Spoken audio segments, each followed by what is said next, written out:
Subscribe to our YouTube channel and press the bell icon to get the latest updates. वर्ष की 24 एकादशियों में चावल न खाने की सलाह दी जाती है। ऐसा माना गया है कि इस दिन चावल खाने से प्राणी रेंगने वाले जीव को योनि में जन्मा पाता है, किंतु द्वादशी को चावल खाने से इस योनि से मुक्ति भी मिल जाती है। एकादशी के विषय में शास्त्र कहते हैं, न विवेक समो बंधु नैकादश्या परम व्रतम, यानी विवेक के समान कोई बंधु नहीं है और एकादशी से बढ़कर हर कोई व्रत नहीं है।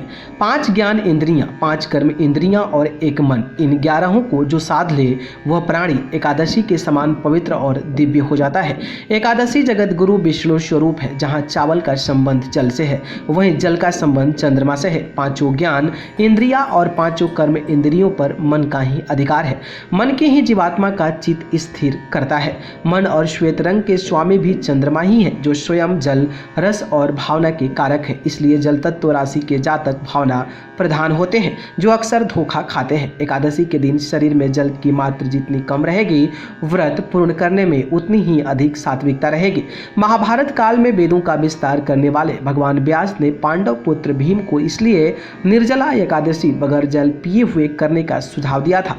आदिकाल में देवर्षि नारद ने 1000 वर्ष तक एकादशी का निर्जल व्रत करने नारायण भक्ति प्राप्त की थी।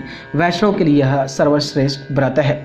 चंद्रमा मन को अधिक चलायमान न कर पाए, इसलिए व्रती इस दिन चावल खाने से परहेज करते हैं। एक और पौराणिक कथा है कि माता शक्ति के क्रोध से भागते भागते भयभीत महर्षि मेधा ने अपने योग बल से शरीर छोड़ दिया और उनकी मेधा पृथ्वी में समा गई। वही मेधा जौ और चावल के रूप में उत्पन्न हुई। ऐसा माना जाता है कि यह घटना एकादशी को घटी थी।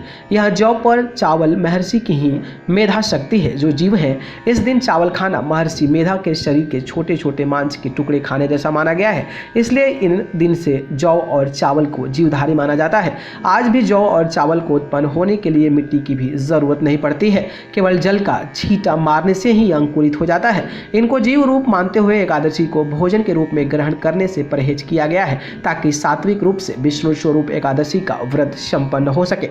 चावल और जौ के रूप में महर्षि मेधा उत्पन्न हुए, इसलिए चावल और जौ का जो जीव माना जाता है। जिस दिन महर्षि मेधा का अंश पृथ्वी में समाया, उस दिन एकादशी तिथि थी। इसलिए एकादशी के दिन चावल खाना वर्जित माना गया है। मान्यता है कि एकादशी के दिन चावल खाना महर्षि मेधा के मांस और रक्त का सेवन करने जैसा है। वैज्ञानिक तथ्यों के अनुसार चावल में जल तत्व की मात्रा अधिक होती है, क्योंकि चावल की खेती पूरी पानी में होती है। इसलिए इसमें पानी का प्रभाव अधिक होता है और जल पर चंद्रमा का प्रभाव अधिक पड़ता है, क्योंकि जल को अग्नि का विपरीत माना गया है और चंद्रमा को सूर्य का विपरीत। इसलिए चंद्रमा का प्रभाव जल पर अधिक होता है। हाँ, चावल खाने से शरीर में जल की मात्रा बढ़ती है। इससे मन विचलित और चंचल होता है, कारण चंद्र का संबंध जल से है। वह जल को अपने ओर आकर्षित करता है।